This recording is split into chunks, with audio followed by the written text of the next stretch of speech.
2020 թվականին ես գնացել եմ գիտակցված զոհողության։ Պետական դավաճանության հանցակազմ կա, որը ցմահազատազրկում է նախատեսում։ Ով ինչ հայոյան կամ թթուխոսք է ասել իշխանության հասցեին, մարդկանցության դեմ ուղղված հանցագործությունները Թողեք հիմա ոչ մի բան մի արեք, հետո բազարի մեջ մտավ քաղաքացու հետ։ Նիկոլ Փաշինյանը այդ օրը գնացել էր եկեղեցի քաղաքական գործունեություն իրականացնել։ Ալեն Սիմոնյանի կողմից քաղաքացու դեմքին ներողություն թքելու համար եւ Գարիկ Գալյանի կողմից մաքուր ջուր լցնելու համար։ Այս գործելավոճով, այս տեմպերով, որքան եք գնահատում իրենց վերընտրվելու շանսերը։ Նիկոլ Փաշինյանը ուզում էր բռնություն գործադրել ծնողի եւ երեխայի նկատմամբ։ Ամեն օրը, ամեն ժամը, ամեն րոպեն աշխատում է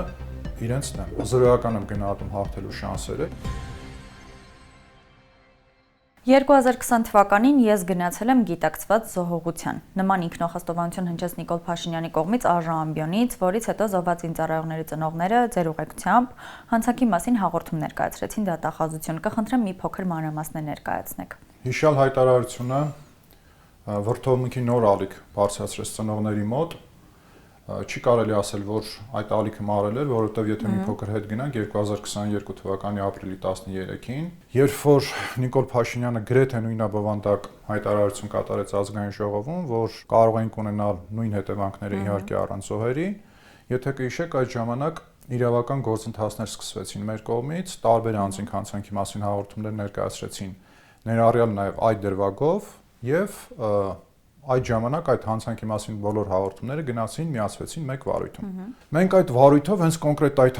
հայտարարության դեպքի հետ կապված ձերբակալման միջնորդություն կատարեցինք վարույթն իրականացնող մարմնին եւ մի շարք այլ գործողություններ կատարելու մասնակի բավարարվեց, մասնավորապես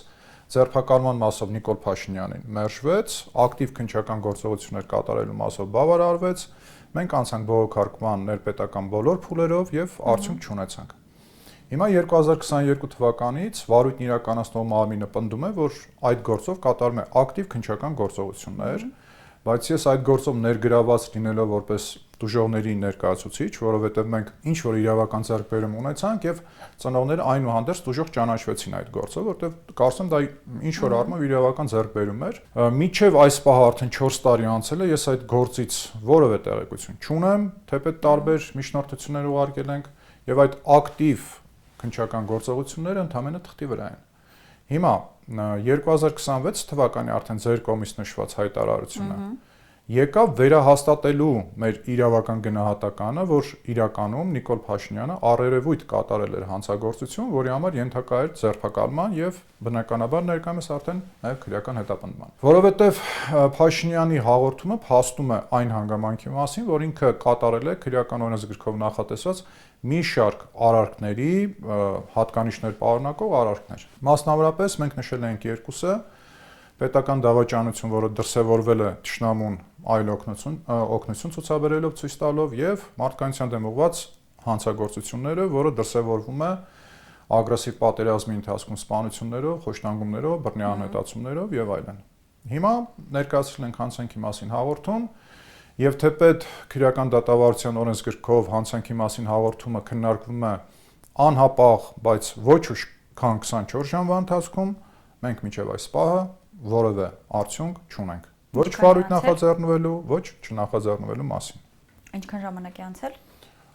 Եթե չեմ սխալվում, 6-րդ օրն է արդեն։ Ինչ եք կարծում, նախ նորմալ երկրներում ինչպիսի արձագանք պետք է լիներ դատախազության կողմից նման օրինակ հայտարարություններին եւ ինչու է դատախազությունը աչք փակում ոչ միայն Նիկոլ Փաշինյանին, այլև առհասարակ քպականներին վերաբերող բոլոր վարույթների վրա կարելի ասել։ Բազմիցս առիթներ ունեցել եմ ասելու, որ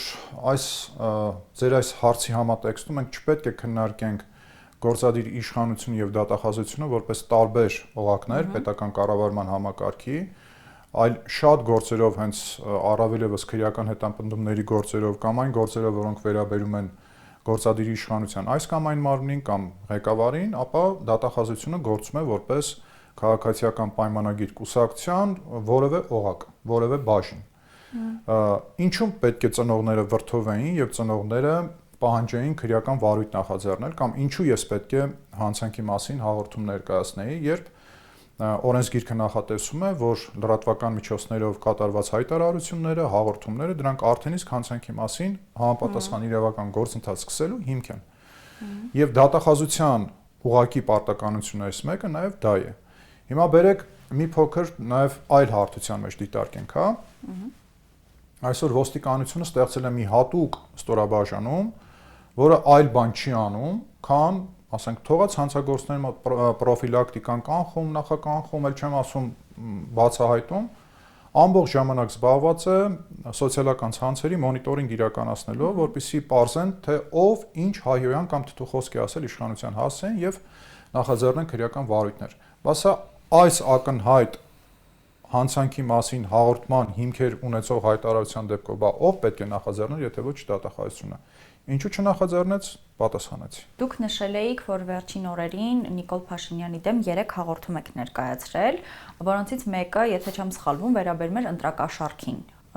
Խնդրեմ մի փոքր մանրամասներ ներկայացնեք, ինչ ընտրակաշարքի մասին էր խոսքը։ Օրը, եթե չեմ սխալվում, 26 թվականի մարտի 22-ին այսպես կոչված ներկուսակցական քարոզչության, իսկ իրականում բացահայտ քարոզչության հերթական այդ ակցիայի ժամանակ Նիկոլ Փաշինյանը թույլ տվեք ոչ եթերային խոսքից բազարի մեջ մտավ քաղաքացու հետ։ Երբ որ քաղաքացին նշեց, որ ստանում է 10,000 դրամ աշխատավարձ եւ դա իրեն չի բավարարում, Նիկոլ Փաշինյանը ասեց, իսկ ինչքանը կբավարարի, պատասխանեց 13 թե 14,000 դրամը, հետո միասին ընդհանուր հայտարարի եկան, որ 12,000 դրամով քաղաքացին կարող է ընդունվել աշխատանքի։ Բարիշեցին, այո, այդ բազարի արդյունքում եւ անգամ Նիկոլ Փաշինյանը վերջում նշեց, որ կարող է հրավիրել նաեւ ձեր ընկերներին, գործընկերներին, մենք նաեւ նրանց կընդունենք աշխատանքի, այո։ Մեր գնահատմամբ սա քրեական օրենսգրքով նախատեսված այդ հանցակազմի ընտրակաշարքի ակնհայտ օրինակ է, ես չեմ կարծում, որ որևէ իրավաբան կարող է այստեղ տարբերվող կարծիք ունենալ, որ Նիկոլ Փաշինյանը ուղղակիորեն խոսեց ընտրակաշարքի մասին։ Մենք դա ֆիքսեցինք, արձանագրեցինք, ներկայացրեցինք հաղորդում, բայց այս անգամ եւս դեռևս սպասում ենք պատասխանին։ Ոչ մի պատասխան չեք ստացել։ Ոչ մի պատասխան չենք ստացել։ Պարոն Հովհաննիսյան, իսկ միլիոնների պարգևավճարները ընտրակաշարքի մեջ տեղավորվում է, մասնավորապես այս վերջին 4.6 միլիարդի պարգևավճարը։ Եթե զուտ մտնենք հանցակազմի վերլուծության հետ, եթե չի տրվել ընտրություններին մասնակցելու կամ կոնկրետ կուսակցության օգտին քվեարկելու նպատակով, ապա ոչ։ Բայց բոլորս էլ հասկանում ենք, որ այդ նյութական շահագրգռության միակ իմաստը համապատասխան եւ բավարար քվեներ ստանալն է։ Հետեւաբար այն բոլոր գործողությունները, որոնք ուղղված են կուսակցության օգտին քվեներ ստանալու եւ կոնկրետ կուսակցությունը դրա համար առաջարկում է որոշակի ծառայություն կամ որոշակի նյութական արժեքներ, այո, տեղավորվում են ընտրակաշարքի տրամաբանության մեջ։ Ես կխնդրեմ մի փոքր անդրադառնալ Կիրակի օրը Սուրբ Աննա եկեղեցում տեղի ունեցած իրադարձություններին, Նիկոլ Փաշինյանին ու ԿՊ-ի թիմին, կարելի ասել, դուրս վռնդեցին եկեղեցուց, բայց այսպեսի հետաքրքիր արձանագրում եղավ, տեսանկարահանման արդյունքում լսելի էր Նիկոլ Փաշինյանի թիկնապահների հետևյալ խոսքը՝ թողեք հիմա ոչ մի բան մի արեք հետո, ու երբ որ իրենք դուրս են գալիս, թիկնապահներից մի քանիսը մնում են, այնուհետև քաղաքացիական հագուստով իրավապահները քաշքշում են անգամ սարկավակներին եւ բերման են ենթարկվում երկվորյակ եղբայրներ, ովքեր դեռ դպրոցական են, այսօր էլ մեղադրանք առաջադրվեց եղբայրներին եւ նույնիսկ թույլ չէին տալիս, որ իրավապաշտպանները ներս մտնեն։ Սա ինչպես կմեկնաբանեք, սա առհասարակ իրավական ինչ-որ բան կա այստեղ։ Նախ եկեք արձանագրենք, որ բռնության ցանկացած դրսևորում ընդունելի չէ։ Սա աքսիոմա է։ Ինչ վերաբերում է ընդհանրապես այդ ընդունելի չընդունելի լինելուն, եկեք մի քիչ իրավական կոնտեքստում սա քննարկենք։ 5 իրավապաշտպանների նախաձեռնությունից պարոն Մելիքյանը շատ մանրամասն այդ հարցին անդրադարձավ։ Ես գրեթե ավելացնելու բան չունեմ այդ մասով, շատ հստակ արձանագրեց, որ այդտեղ կոնկրետ այդ արարքի հանցակազմը չկա։ Գիտեք, երբ այդ հոդվածի մասին մենք լսեցինք, ճիշտ ասած, կարծում գրեթե բոլոր իրավաբանները զարմացել են, որ կարելի էր այդ արարքին տալ նման իրավական գնահատական, որովհետև ինչ է ասում այդ հոդվածը, ասում է որևէ անձի կապված իր քաղաքական կամ օրինական ծառայողական գործունեության հետ որևէ բռնություն գործադրել է։ Հիմա, որpիսի հասկանանք, այս երիտասարդների, այս երեխաների արածը հանցանք է թե չէ, նախ պետք է հասկանանք, այդ առաջի բաղադրիչ այդ իրավական գործոնը կար թե չկար։ Եթե մենք ընդունում ենք, որ երեխաների արարքում հանցակազմ կա այդ հոդվածով նախատեսված, ապա պետք է ընդունենք նաև, որ Նիկոլ Փաշինյանը այդ օրը գնացել էր եկեղեցի քաղաքական գործունեություն իրականացնելու։ Ինչը կարծում եմ, որ նոնսենս է, անգամ իրանք այդ հանգամանքը չեն ընդունի, որ գնացել են եկեղեցում քաղաքական կամ ինչ-որ օրինական գործունեություն իրականացնելու։ Հետևաբար, եթե չկա այս առաջի բաղադրիչը, չի կարող լինել երկրորդը։ Հիմա ճիշտն ասած իմ սկզբունքների մեջ չի մտնում այն գործերով մեկնաբանություններ տալը, որոնցով որ արդեն իմ գործընկերներին, պրոֆեսիոնալ գործընկերները ներգրաված են։ Ձեզ մոտ գալուց էլ հենց այդ ամենը տեսնում եք, որ չեն կարողանում ներս մտնել, բայց ամեն դեպքում եկեք կենցաղային մակարդակի վրա հա քննարկենք։ Տեսեք, հարված չկար, չէ՞։ Բոլորս տեսանք, որ հարված չկար։ Ենթադրենք, որ կար շարժում։ Նիկոլ Փաշինյանի նոված ձեռքի շարժում։ Բայց ձեռքի ցանկացած շարժում վկայում է արդյոք հարվածի մասին։ Այսինքն, եթե կոնտակտ չկա, ո՞նց կարող ենք մենք փաստել, որ դա օրինակ բռնություն գործադրելուն ուղղված գործողություն է։ Միգուցե երիտասարդը ձեռքը թափարելով ուզում էր այսպես խոսալ Նիկոլ Փաշինյանի հետ, ինչպես շատ հաճախ Նիկոլ Փաշինյանը անում է, օրինակ վերջերս մետրոյում, այո, երբ մետրոյում, երբ որ մատը թափ տալով խոսում էր։ Օրինակ, եթե մենք միայն այդ հատվածը տեսնենք, կարող ենք հասկանալ, որ Նիկոլ Փաշինյանը ուզում էր բռնություն գործադրել ծնողի եւ երեխայի նկատմամբ։ Թե եթե իրենց տրամաբանությամբ շարժվենք, կարող ենք հաշվի առնելով նաև վերջին շրջանում եկեղեցու դեմ իրականացվող գործողությունները, կարող են նաև համարել, որ Նիկոլ Փաշինյանը գնացել էր քաղաքական գործունեություն իրականացնելու եկեղեցի։ Դե ամեն դեպքում ես չեմ լսել, որ նրանք ընդունում են այդ հանգամանքը։ Պարոն Հովհաննիսյան, եթե կհիշեք, ԿՊ-ն ինքը ներկայացրել էր վարքականոն, որ պահանջում էր, որ բոլորը ենթարկվեն, չլինի ատելության խոսք, չլինի բռնություն եւ հենց իրենք շատ հաճախ այդ վարքականոնը խախտում են, մասնավորապես Ալեն Սիմոնյանի հետ կապված վերջին միջադեպը, երբ հայհոյեց քաղաքացուն, հրահանգեց Տարեկ Սրան եւ ոստիկանությունն էլ լուր ենթարկվում էր։ Ոստիկանությունը այդտեղ գնացել էր Ալեն Սիմոնյանի անվտանգությունը ապահովելու համար, կամ որքանով է այս ամեն ինչը իրավական։ Այնպիսի հարց եք տալիս։ Ալեն Սիմոնյանի վարքագիծը առանձին քննարկման թեմա կարող է հանդիսանալ մի ամբողջ հաղորդման համար, հա, մոտ 1 ժամ կարելի է խոսել այդ թեմայով, օրինակ ես դրան նաև այդ հարցը դատարաններում եմ բարձրաձայնել Գարիկ Գալոյանի գործով, երբ որ ես համեմատականներ էի տանում Ալեն Սիմոնյանի կողմից քաղաքացու դեմքին ներողություն թքելու համար եւ Գարիկ Գալոյանի կողմից մաքուր ջուր լցնելու համար ինչ-որ անձի վրա, երբ որ ես հարցում էի կատարել Ալեն Սիմոնյանի արարքը խուլիգանություն է թե չէ եւ ստացել էի պատասխան, որ Ալեն Սիմոնյանի արարքում քաղաքացու դեմքին թքելու համար խուլիգանության հանցակազմ առկա չէ։ Ու ես դատարաններին բարձրաձայնում եմ, որ եթե սա խուլիգանություն չէ, ինչպես կարող է ջուր լցնելը համարվել խուլիգանություն։ Այսինքն այդ վարքագծին, իր ծնողի վարքագծին, ասում մի ամբողջ կարելի է թեմա հա նվիրել։ Ինչ վերաբերում է այդ օրվա դեպքին, քննարկելու, մեկնաբանելու երևույթ էլ չկա, հարց էլ չկա ախր այդտեղ, ասենք այդտեղ անգամ ձեր կողմից նշած այդ վարքագծի կանոնների մասին խոսք անգամ լինել չի կարող։ Ալեն Սիմոնյանի վարքագիծը դուրս է համակեցության կանոններից, բարոյականության նորմերից, ինքը գործում է, ինքը որդեգրել է այն վարքագիծը, որը այդ պահին ձեռնտու է իրեն եւ ինքը շատ լավ գիտի, որ ինքը այդ վարքագծի համար պատիժ ստանալ, պատժվել չի կարող։ Մի հետաքրքիր դրվագ, ես չգիտեմ դուք կհիշեք թե չէ, Գյումրու ընտրությունների ժամանակ հրապարակվեց տեղեկություն այն մասին, որ ԿՊԱ-ականները բավականին մեծ գումարներ են ներդնում այն Facebook-յան էջերի գովազդների վրա, որոնք զբաղված են ոչ թե իրենց ծրագրերը ներկայացնելով, այլ իրենց հակառակորդներին թիրախավորելով։ Հիմա կարելի ասել ճիշտ նույն կոնտեքստում նաև իրականացնում են քարոզարշավ։ Սրան ինչպես եք նայում։ Ոչ թե զբաղված են ծրագրեր ներկայացնելով, այլ ուղղակի հակառակորդներին են թիրախավորում։ Սա խնդրահարույց է, խնդրահարույց չէ, ըստ ձեզ։ Ինչ առումով խնդրահարույց, եթե իրավական տեսանկյունից դիտարկենք, չեմ կարծում, որ խնդրահարույց է, որովհետև այս դեպքում քարոզչական տեխնոլոգիա է օգտագործում, որը կարծում եմ իմ գնահատականի ենթակա չէ իրավական առումով, քաղաքական տեխնոլոգիա է, եթե զուտ բարոյականության տեսանկյունից, ապա բնականաբար ընդունելի չէ, որովհետև Նիկոլ Փաշինյանի քաղաքականությունը, ինչպես արտաքին քաղաքականությունը, ոչ թե հանուն է այլ ընդդեմ է, ներողություն, ոչ թե հանուն է այլ ընդդեմ է, այնպես է ներքին քաղաքականությունը նույն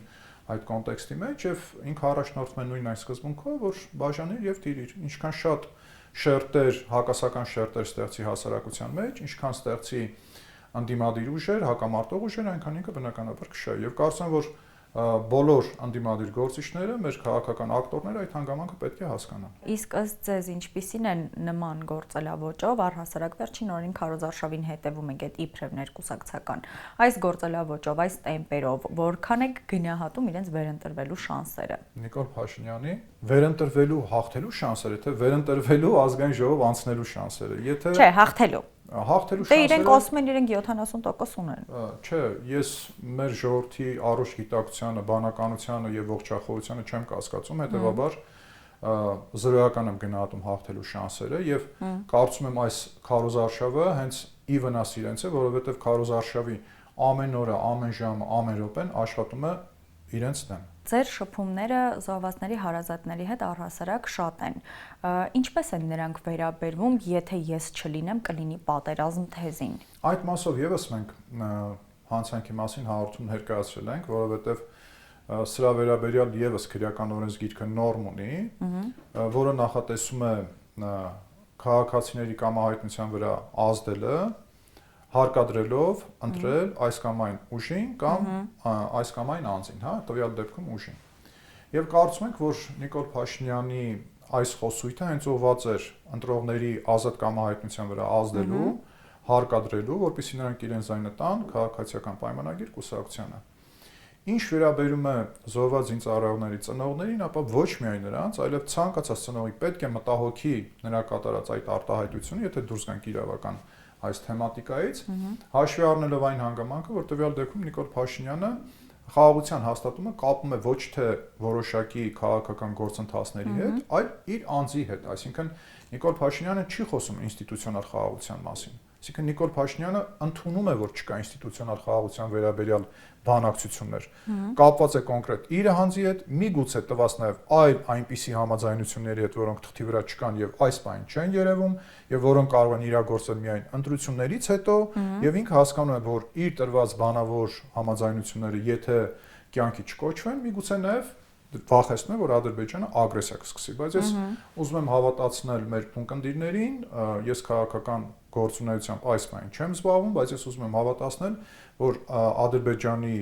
պատերազմի ռիսկերը այս բանին զրոյական են։ Եվ մեր վերջին հարցը, պարոն Հովհաննիսյան, ինչ ակնկալիքներ դուք ունեք գալիք ընտրություններից։ Առիթ ունեցել եմ ասելու, որ քաղաքական ուժերը պետք է պատրաստ լինեն հնարավոր բոլոր օրինական եւ անօրինական, հավանական եւ անհավանական գործողությունների, որովհետեւ Նիկոլ Փաշինյանը մտել է այս ընտրապայքարի մեջ մարդ առանց կանոնների, մարտարվեստի կանոններով, այսինքն առանց կանոնների, որովհետեւ եթե նորից վերադառնանք հանցանքների մասին հաղորդումներին 22 թվականից դեռևս տրված, մեր գնահատմամբ իր գործողություններում պետական դավաճանության հանցակազմ կա, որը ցմահ ազատազրկում է նախատեսում։ Նիկոլ Փաշինյանը իրավական process-ներով անցած անձը շատ լավ գիտի քրեական օրենսգիրքը եւ շատ լավ կանխատեսում է նաեւ իր նկատմամբ օրինակ այդ բացասական իրավական հետևանքի առաջացումը, երբ իրենք չհաղթեն։ Հետևաբար, երբ Նիկոլ Փաշինյանի աչքի առջև արդեն այդ հեռանկարը կա, ես չեմ կարծում, որ ինքը կարող է կանգ առնել մի քանի մանր, մունր, ծանր հանցագործություններ կատարելու առջև առերևույթ։ Հետևաբար, ամեն ինչ անելու է եւ կրկնում եմ, քաղաքական ուժերը պետք է համախմբվեն, հնարավորինս համախմբվեն եւ պատրաստ լինեն օրինական եւ անօրինական բոլոր միջոցներին պատասխան տալու։ Եթե կարող են իրավական միջոցներով եւ սկոչ եմ անում, որ իրավական միջոցներով պետք է պատասխան տալ, սակայն իրենք պետք է այդ գնահատականը իրենց մեջ փնտրեն եւ գտնեն իրավական միջոցներով հնարավոր է այդ անօրինական գործողություններին պատասխան տալ թե ոչ։ Շնորհակալ եմ, պարոն Հովհաննիսյան։ Ես եմ շնորհակալ։